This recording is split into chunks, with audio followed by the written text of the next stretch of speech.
Hi, my name is Amy. Thank you very much for watching, and let's make some bad financial decisions together. This is for entertainment purposes only, so if you're entertained, please like and subscribe. I would really appreciate that. So today we're going to have a battle royale between TSPY, SPYT, SDTY, and XDTE, and I can't look at S&P 500 based ETFs without also going over SPYI. So the categories that we're going to do with the pit today are assets under management and expense ratio, and then the total returns and the strategy, so the risk versus the reward and things like that. So as I was looking through this, I've have good will towards SPYT, and I had XDTE for the longest time. And when I was trying to cover SDTY versus XDTE when it first came out, it would flip-flop between the weeks which one did better.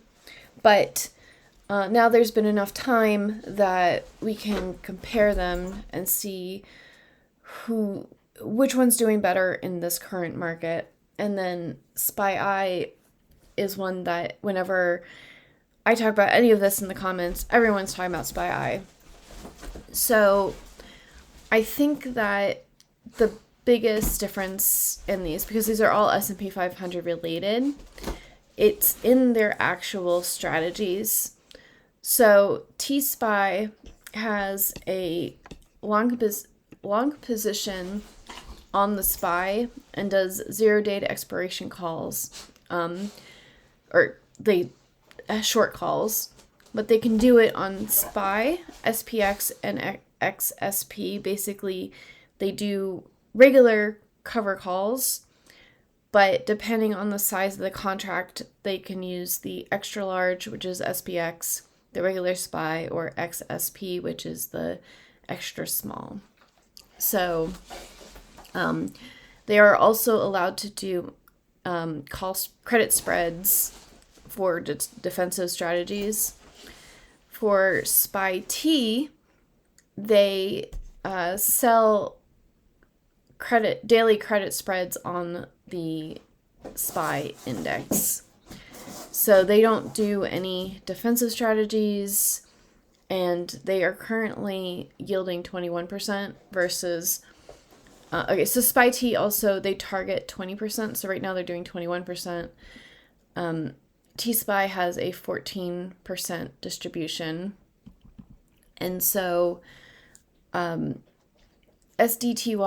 and XDTE, they both do synthetic cover calls. I keep hearing people say that XDTE owns the underlying, but I just read the prospectus again. It's definitely a synthetic, and they both are 0 data expiration. The biggest difference is really where they put their strike prices. So, so XDTE uses flex options for their synthetic. And then SPYI, their objective is to get the overnight exposure to the S&P 500 and generate income each morning by selling out of the money call options. And they own the underlying, and it's the stocks that comprise the S&P 500. It's not like the index itself they're investing in, and then they do cover calls on SPX, which is the extra large S&P 500 stock, I guess. Anyways, so for me, this is, well, if we go for total returns, I believe this is from February 5th of this year, because SDTY just came out in February 5th of this year. You would have had the most total returns from SPYI. Also, let me look real quick, because I think I have SPYI here up. What is their percent that they're returning? This isn't the official page. Let's just look at their, okay. Their distribution rate is at 12%. Okay. So here's the difference, really. Do you need a higher payout right now at this exact moment? Then choose XDTE. If you don't need a higher distribution right now, choose something like SPYI, because your total returns from SPYI are generally higher than everything else.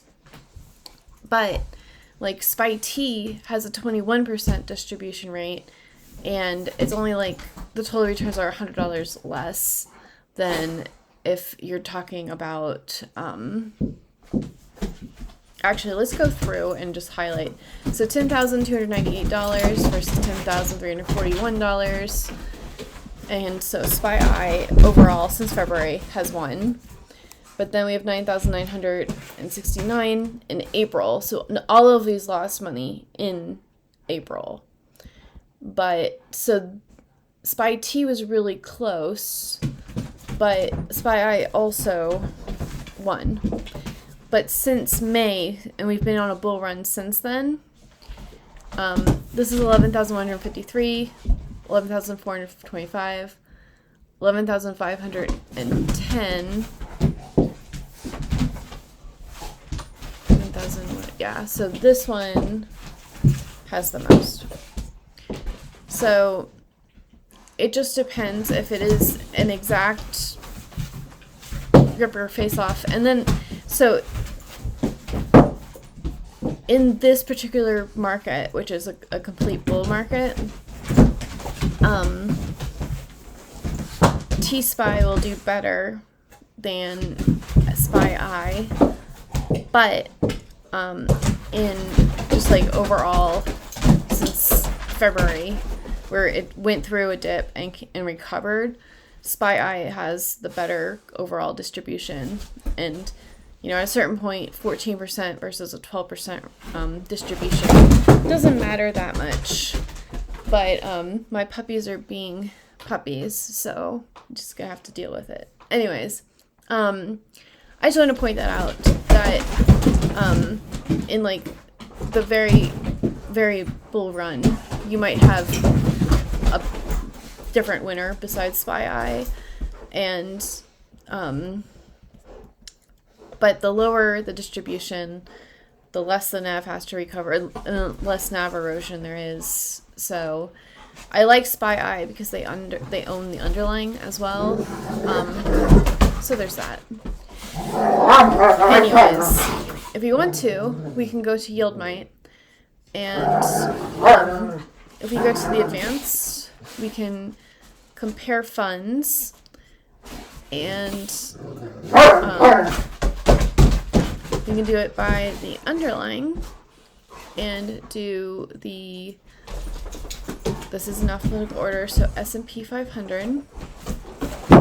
And so with $10,000, YSPY would give you the most distributions per week. I think this is actually from the month. So YSPY would give you the most because it is a it's leveraged. Then we have WDTE and XDTE, and then SDTY, then SPYT, then TSPY, and then we have SPYI over here.